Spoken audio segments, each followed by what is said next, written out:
I never imagined that a single signature on a page could feel like a punch to the ribs, but when I read my father's will, the sound of the lawyer's calm voice landed like a blow and everything I thought I knew about family split open. If you're new here, subscribe, and tell me where you're watching from in the comments. My name is Eliza. I'm 28, and for most of my life I thought my family was my safe harbor. We lived in a town where people knew your children's names and stopped by with casseroles when someone was sick. My father, Daniel, owned a modest chain of antique furniture shops that felt more like a legacy than a business. He was the kind of man who fixed a broken chair instead of throwing it away, who taught me how to refinish a tabletop and, more importantly, how to listen. My mother, Claire, ran an art studio out of the loft above our garage. I had an older brother, Noah, who could charm a banker into lowering an interest rate, and a younger sister, June, who collected tiny porcelain cats and always left the light on in the hallway. We were ordinary in a way that felt comforting. Dinners, birthdays, the same Christmas ornaments each year. When Dad's heart gave out in his sleep one rainy November night, everything happened in that exaggerated way that grief does. There was the funeral, the casseroles, the obligatory condolences from clients who'd once bought a dining table from him. And then, a week later, the will reading. I sat in that lawyer's office with hands that wouldn't stop shaking and a box of tissues I kept forgetting to use. I expected sadness and maybe an explanation for the little things that had puzzled me. A missing receipt, an argument overheard late at night. I did not expect to be erased on paper. The lawyer read in his flat tone. The business goes to Noah. The shop on Main Street is his. The warehouse contracts are his. My mother receives a life estate in the house. June is set up with a small trust. And me. I'm given a letter. A folded piece of paper with a note I could easily have written in a cheap hurry. Eliza, you're strong. Make your own way. That was it. No explanation, no conversation, no seat at the table my father had built with his hands. When I looked up, my mother's eyes were dry and flat. Noah offered me a small, sympathetic smile that felt rehearsed. June clutched her porcelain cat and blinked like she didn't understand the room had changed. Outside, a truck splashed through a puddle and I realized my father's handwriting was the last map I had to him, and he had drawn me off the map intentionally. For weeks I replayed the day. I relived the invisible slights that had once felt like family dynamics. The way Noah had been praised for his business acumen at Christmas gatherings, the way Mom always handed him the mail with a smile, the way Dad would sometimes explain grown-up things to Noah in a language that left me out. But I'd loved them. I'd been loyal. I thought love could bridge anything. The will told a different story, one where loyalty was a one-way street. Curiosity turned to searching. I went into Dad's study one night, the same room where he taught me to sand a table and how to tell if wood was good quality, and I started pulling at threads. What I found was not a single loose stitch but a woven pattern. There were ledgers, yes, but also emails printed and stuffed into manila envelopes, invoices with stamps from places I'd never heard of, and notes in my father's hand that read like a private language. Transfer, hold for later, or, do not mention to Eliza, fragile. Fragile. The word tasted cold in my mouth. Under one ledger was a photograph, the corner bent. Noah and Dad in suits, shaking hands with men I didn't recognize. A developer, an investor, faces warm and watchful. The photograph was stamped with a date from 3 years ago. The same year I'd been passed over for a promotion at my own small design firm because Dad thought business talk was better left to my brother. I felt something close to nausea, the slow dawning that I had been curated out of the future. Began to dig. I followed the paper trails like a hound. The business papers showed a series of transfers that left the company coffers and ended at shell companies. Some entries were coded as consulting fees, others as insurance adjustments. The more I pulled, the more it became clear that Noah had not simply inherited by chance. He had been quietly consolidated into the business for years. Contracts were reassigned, client accounts shifted, and Dad's signatures had been used on authorization forms he might not have fully understood, or, the awful alternative, had been convinced to sign under false pretenses. When I confronted Noah, he was the portrait of calm. "It's how Dad planned it," he said, the syllables polished. "He trusted me to run the company. You never wanted it. I wanted to slap him, to ask how he could take the man who taught me to plane a board and turn him into a banker's ally. But I couldn't. I wanted words, and he offered me the kind you use when you are erasing someone. The suggestion that I had always been other, that my path was different and therefore separate. The betrayal burned. But anger without a plan, I had learned, does nothing but hollow you out. So I planned. If the will had been a public erasure, then truth could be the instrument to carve a different reality. Revenge, for me, wasn't about cruelty.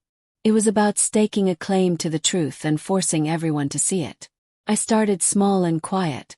I made copies of the envelopes and receipts and the ledger lines that didn't add up. I backed them up in a folder offline and in a safety deposit box under a name Noah wouldn't check. I talked to Marta, the woman who had run payroll for years and who had always been a friend to the family, and she told me things that made my skin prickle. Numbers moved when no work was done, she said.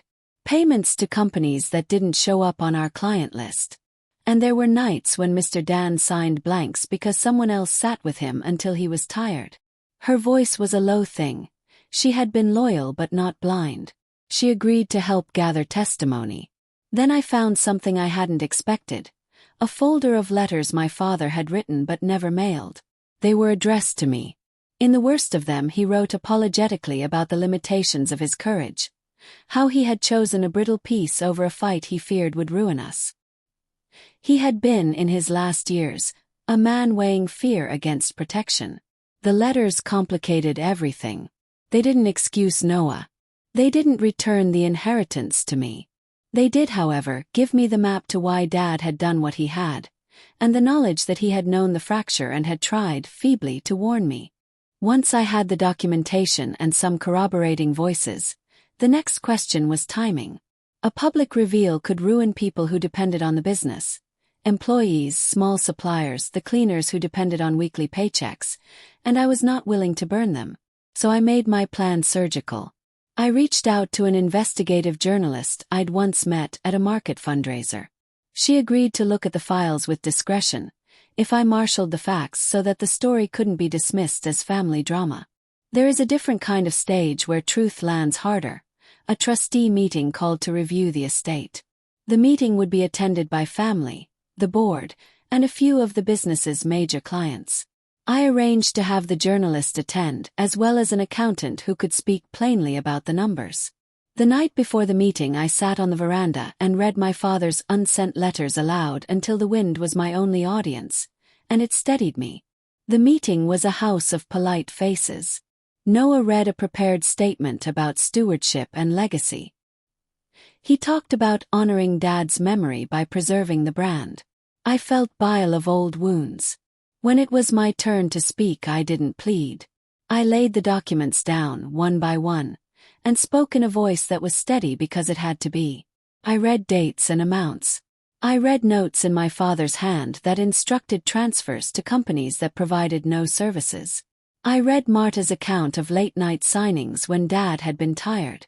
I named the shell companies and the invoices that didn't match any work performed. I watched the room change the way a photograph changes when light hits it differently. Shadows where smiles had been, mouths opening in alarm. Evidence is relentless in the face of comfort. Noah's face went gray in a way that looked bone-deep. Mom sank into her chair as if someone had taken the floor from beneath her. What followed was a slow, inevitable cascade. Regulators were called. Clients demanded audits. The board froze accounts pending an independent review. Noah protested.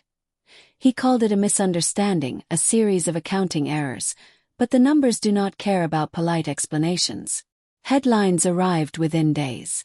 The company's stock, modest as it was, dipped. Employees, frightened, asked for transparency. I felt a tremor of guilt for the ripple effect, for the way innocent people might suffer, but I also felt the fierce, clean heat of rightness. There was a bitter twist. Some of the transfers had gone to a trust in my mother's name. When she and I faced each other afterward, she looked like someone who had been stripped of her title of kindness. "I thought I was protecting you," she said finally, voice raw. "I thought if I kept the money moving we wouldn't have to lose the house. I thought Noah would be careful." Her hands trembled like a child's. The intimation of protection was a complicated grief. She had misapplied love, and the consequence was theft. It would be easy to paint a heroine's arc from there. Expose the bad, take back what was yours. Heal in a few cinematic beats. Real life is not so tidy. The fallout was heavy. Employees with uncertain futures, a family split along grown lines, a mother who refused to leave the house, and a brother who vowed to fight. I had to choose between revelry and responsibility. Chose the latter. I spent the next months meeting with the board, with lawyers, and with the people whose paychecks had been interrupted. I worked with the accountant to set up a restitution plan where possible, and a transition team to keep the shops afloat while audits proceeded. I used some of my own savings to cover payroll for a month. Not because it made me the hero of the story, but because the people who sanded our tables and polished our glass had nothing to do with my father's secrets. The investigations revealed that Noah had benefited from manipulated contracts, and that some clients had been billed for services that were never delivered. He faced charges of financial misconduct. My mother, in a complicated legal and moral tangle, agreed to cooperate. The community that had once rallied around our family now watched us like a slow-motion train wreck, and some people cheered the expose while others whispered about broken homes. I will not say I slept well those months. I would wake to the knot in my chest and the quiet of houses that now felt different. But I did feel something else, a resilience that was not born from revenge but from the demand that story be true. I had reclaimed the right to know my history without being silenced by polite omissions. Years later the shops remain, restructured under a governance board that includes worker representatives and an ethics clause none of us had thought necessary before. Noah lives abroad and keeps a low profile. My mother volunteers at the community center and, in a way that surprised us both, helps patch the cracks she once widened. June is older now, and we talk about the small things, the way she likes her tea, the music she finds on long drives. The town still loves the antiques. People still come for the little tables my father made. His hands live in the grain of the wood he touched. If there is a moral here, it is stubborn and complicated. Loyalty is not a free pass for harm. Protecting people from pain by hiding truth can become the seed of deeper hurt. Justice is messy, and the cost sometimes lands on the innocent. But truth, spoken plainly and without theatrical cruelty, can allow for a rebuilding that includes accountability and a kind of fragile grace. So tell me, if you had found a will that made you invisible, would you have walked away quietly, or would you pull the thread and risk the fallout? Comment where you're watching from. I read everyone.